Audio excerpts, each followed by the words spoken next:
Bonjour à tous. Nous sommes élèves au collège Pierre et Marie Curie d'Albert. Nous allons, par ce documentaire, vous présenter notre ville. Avec le concours de nos professeurs et de professionnels de l'audiovisuel, nous avons réalisé ce petit film qui vous fera découvrir la vie de la cité d'Ancre et la richesse de la campagne environnante. Beaucoup d'entre nous ne savent pas que la devise d'Albert est Vis mea ferrum. Cette citation latine, qui veut dire « ma vie est le fer », nous fait nous interroger sur le passé historique de la ville. Que dire également de tous ces cimetières et tous ces sites remarquables qui jalonnent la campagne autour d'Albert. Les villages du pays du Coquelicot ont été les témoins de l'une des plus grandes batailles de l'histoire de France, et parfois même, encore, célébrées aux antipodes.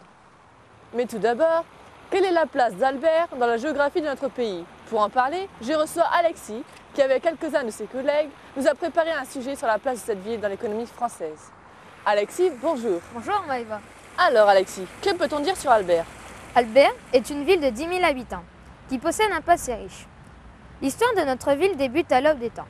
Et maintenant, nous sommes à la pointe de la technologie avec l'A380. Elle est toute nouvelle conception en composite.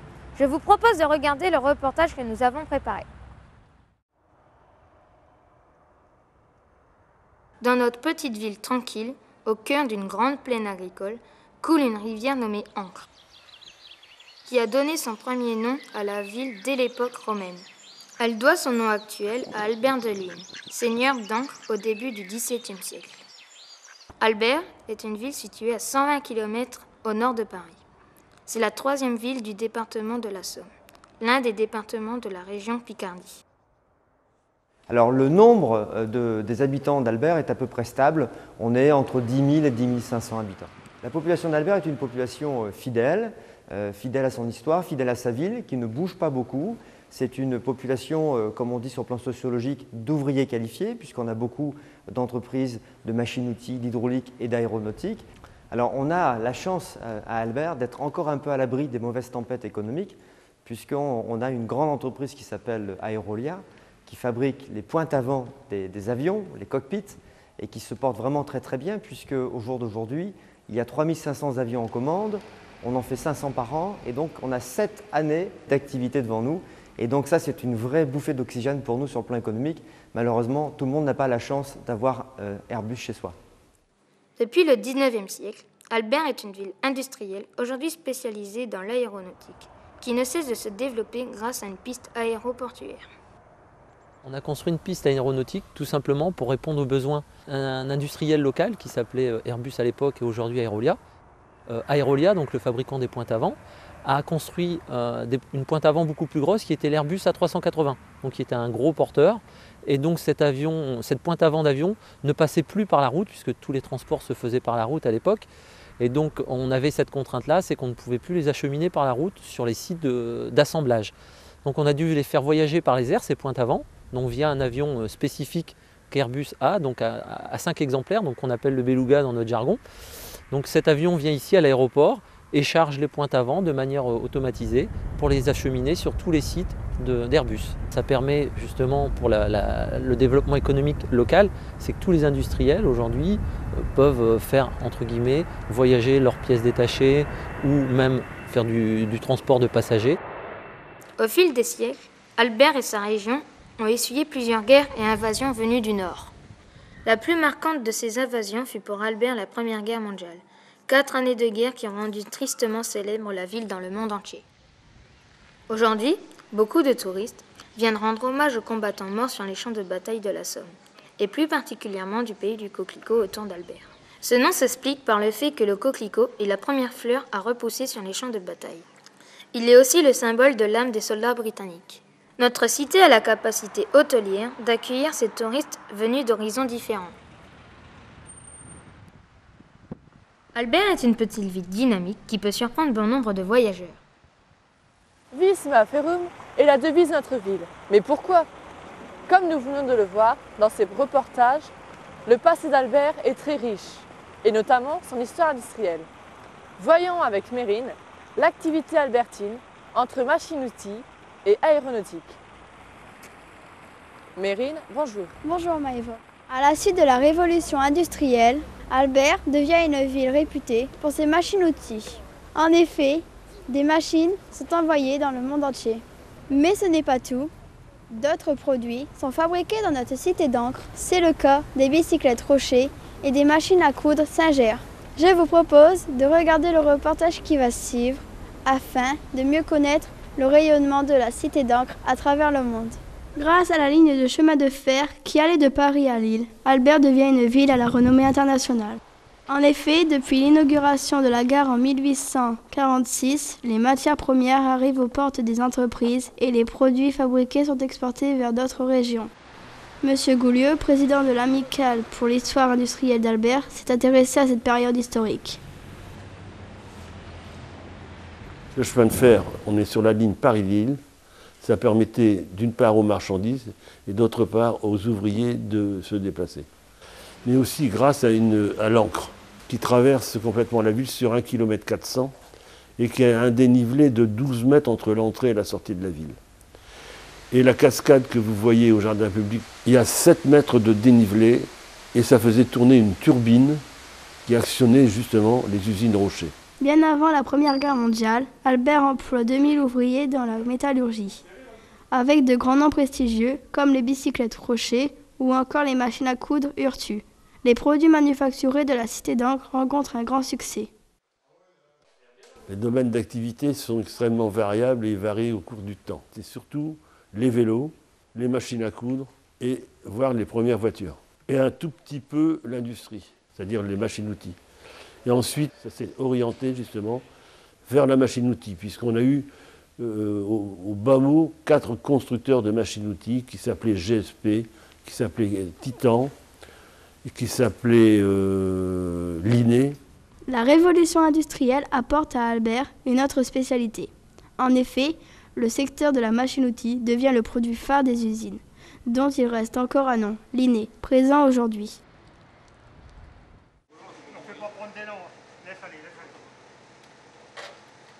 Les Albertains sont fiers de leur passé, c'est le cas particulièrement de M. Bittencourt. Je suis collectionneur depuis ma plus jeune enfance et j'ai toujours eu la passion de conserver les vieilles choses et surtout la conservation du patrimoine. On y trouve de tout.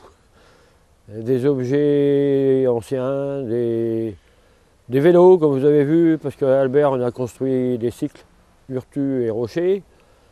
On a construit des machines-outils à Albert et il y a des machines-outils aussi. Des avions en priorité, avec M. Potez qui a construit son usine en 1922. Et il y a un peu de tout ici. Et les voitures anciennes aussi. Les recherches dans les brocantes, les recherches à l'armée pour les avions. Et ça fait 40 ans de recherche à peu près. Et on essaye toujours de garder les objets dans leur état pour conserver leur âme. Méholt, un petit village à quelques centaines de mètres d'Albert, voit la naissance en 1891 d'Henri Potez. Celui-ci décroche à Paris un diplôme d'ingénieur à la célèbre école supérieure d'aéronautique au début du siècle. Lors de ses années d'études, il se lie d'amitié avec Marcel Bloch, un de ses camarades de classe, bien connu sous le nom de Marcel Dassault. Ensemble, ils produisent avec l'aide d'un menuisier l'hélice éclair qui équipera quasiment l'ensemble des avions français lors du premier conflit mondial. Quelques années plus tard, ils fondent chacun leur société. Après des débuts en région parisienne, Potez Aviation s'installe à Méholt à partir de 1924, préférant les grandes plaines picardes pour éteindre son ascension. L'association aéronautique Histoire de Méholt va fêter ses 25 ans cette année, 25 ans d'existence. Son but, c'est de rechercher, réunir, protéger, diffuser l'information concernant tout ce qui est technique, historique et social à Méholt. Alors l'usine de Méholt a été créée à partir de 1922, quand Henri Potez est venu poser la première pierre de l'usine. Et l'usine a été ouverte à la production en 1924 avec le fameux Potez 25, qui était un avion réalisé à environ 7000 exemplaires, donc 4000 dans l'usine de Méholt et 3000 sous licence par des pays étrangers, en particulier la Pologne. Actuellement, on est dans une forte cadence, puisque l'an dernier, l'usine de Méholt a livré plus de 600 pointes avant d'Airbus. Alors le gros projet actuel qui est en développement, bien sûr, c'est l'A350. C'est le nouvel Airbus, donc qui va permettre des économies de carburant, puisqu'il a une structure allégée, avec une grosse partie dans la pointe avant en carbone. Et d'ailleurs, un atelier de 14 500 mètres carrés a été développé pour ce faire. Les usines Potez changeront à plusieurs reprises de nom pour devenir récemment Aerolia, constructeur de toutes les pointes avant d'Airbus. Aujourd'hui, de nombreuses usines d'Albert travaillent pour le secteur aéronautique, mais il reste encore quelques autres fiertés, comme Forest Linné, l'un des leaders dans la fabrication de grosses machines-outils, ou encore Douce Hydro pour les vérins hydrauliques, et Somepic qui fabrique entre autres des prothèses médicales. Décidément, lorsqu'on traverse les grandes plaines agricoles du Santerre, on ne s'attend pas à trouver un joyau de l'industrie française.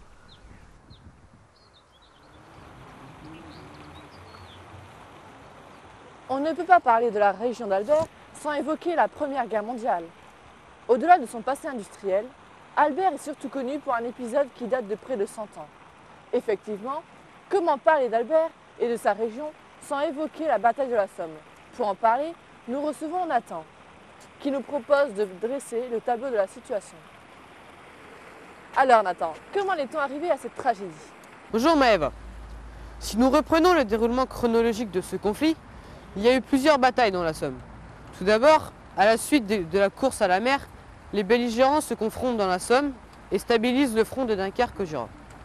Ensuite, pour soulager une bataille à Verdun, les Alliés décident de lancer une grande offensive dans la Somme. Cette attaque sera menée par des troupes du Commonwealth de Dunkerque à Maricourt et des troupes françaises à partir de Maricourt. En face de ces soldats se trouvent des combattants germaniques qui paieront également un lourd tribut à ce conflit. Que reste-t-il aujourd'hui de tous ces valeureux soldats à l'aube du centenaire d'une des batailles qui restera l'une des plus meurtrières de tous les temps? Et pour ce faire, regardons ensemble le reportage tourné par notre équipe. La situation géographique de notre région a de tout temps valu à Albert d'être une zone d'affrontement. La bataille qui rend célèbre notre ville dans le monde entier est sans aucun doute la bataille de la Somme. Au début du premier conflit mondial, en 1914, les troupes germaniques rentrent en France par le nord-est. Rapidement, les troupes s'enlisent dans la première bataille de la Marne. La route qui devait conduire les soldats allemands à Paris s'interrompt brusquement autour de Meaux. Ils s'engagent alors la course à la mer, l'idée étant de contourner Paris par le nord et pour se faire gagner le plus rapidement possible la Manche. Par un grand et rapide déplacement, les troupes françaises arrêtent le front sur une ligne qui remonte au nord de Compiègne. Celle-ci passe à quelques kilomètres d'Albert où commence la guerre des tranchées. Plus aucune possibilité de gagner du terrain sur l'ennemi, la guerre s'enlise et dure. Des fouilles archéologiques récentes ont permis de mettre à jour des tranchées datant de 1915 sur le site d'une ancienne ferme à La Boisselle. Ce site nous montre une nouvelle façon de faire la guerre des mines. Le principe en est extrêmement simple, mais très meurtrier, faisant régner un climat d'insécurité à l'approche du front. À l'aide d'un tunnel creusé sous les lignes adverses, les artificiers placent une charge que l'on fait exploser en essayant de faire un maximum de victimes. Les deux camps s'y sont adonnés à de nombreuses reprises durant les 2 années de présence autour d'Albert. Pendant ce temps, dans les pays du Commonwealth, le recrutement s'organise et durant le printemps 1915, les troupes britanniques prennent le relais sur le secteur. Notre région, où il ne pousse plus que des coquelicots, voit arriver des soldats du monde entier.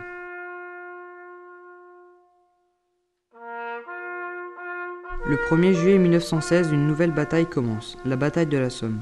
Mais cette fois, elle a des accents venus de partout dans le monde. Sud-Africains et néo-zélandais à Longueval, Irlandais à Saint-Pierre-d'Ivion, Australiens à Pozières, Écossais à Contalmaison ou encore Canadiens à Beaumont-Hamel. Comme nous le raconte Arlene King, responsable du mémorial Terre-Neuvienne. The emblem of the Royal Newfoundland Regiment is a caribou, and that's the emblem that you see, or the statue that you see at the memorial. The Beaumont-Hamel Newfoundland Memorial Site is a site that commemorates the efforts and the sacrifices of the Royal Newfoundland Regiment, particularly on July 1st, 1916. July 1st, 1916 started the first day of the Battle of the Somme, and as you're probably aware, the Allied forces lost approximately 58,000 men. They were either dead, wounded, or missing. The Royal Newfoundland Regiment, who fought particularly on this site, lost 86% of their men in a half hour. So it is, as you can imagine, a very important site for Newfoundlanders particularly, but as part of Canadian military history. We get lots of visitors at Beaumont Hamel because, as you know, the site contains original battlefield terrain. And this is one of the few sites that has battlefield terrain, so people can see trenches and where the soldiers actually fought. Un très grand nombre de morts pour si peu de terrain gagné vaut à Albert d'être connu dans un bon nombre de pays autour de la planète. Tous les ans, particulièrement le 1er juillet, des milliers de personnes se recueillent dans les divers mémoriaux du pays du coquelicot. Des lieux comme le musée Somme 1916 ont été aménagés pour accueillir et expliquer ce conflit. Alors le musée Somme 1916 est un musée dédié à la Première Guerre mondiale dans un souterrain de la Seconde Guerre mondiale. Il relate particulièrement la bataille de la Somme lors de l'offensive du 1er juillet 1916. Donc on représente beaucoup les nationalités britanniques qui ont combattu à nos côtés, l'Empire britannique. Donc c'est pour ça qu'il y a des scènes irlandaises, des scènes australiennes, bien sûr l'ennemi, l'allemand, et puis bien sûr nos scènes françaises. Les Britanniques viennent là, pourquoi? Parce que tous leurs tombes sont dans le secteur. Donc tous les soldats sont enterrés, et ceux qu'on n'a pas retrouvés, vous savez comme moi, ils sont tous marqués sur le mémorial de Thiepval, où il y a environ 73 367 noms, un peu moins maintenant, puisque quand on fait une découverte, justement, si on arrive à identifier un nom d'un soldat britannique, sur le mémorial de Thiepval, on barre son nom, puisqu'il est connu. Mais actuellement, il y en a encore plus de 72 000 sous terre dans le secteur. Les 4 années de cette terrible guerre ont fait 10 millions de victimes, dont 1 million dans la Somme. Heureusement, les ennemis d'hier sont devenus les amis d'aujourd'hui. Nous recevons les parents des différentes victimes de ce conflit en espérant vivre libres et en paix pendant très très longtemps. Notre émission touche maintenant à sa fin. J'espère que vous avez pris autant de plaisir à regarder ce documentaire que nous à le faire. Nous tenons à remercier toutes les personnes qui nous ont apporté leur soutien. En premier lieu, notre principal, M. Garlin, pour avoir permis à ce projet de voir le jour. Nos professeurs et les intervenants professionnels pour leur patience, ainsi que toutes les personnes interviewées pour leur disponibilité. Je vous invite à devenir maintenant les acteurs de l'histoire de la ville d'Albert.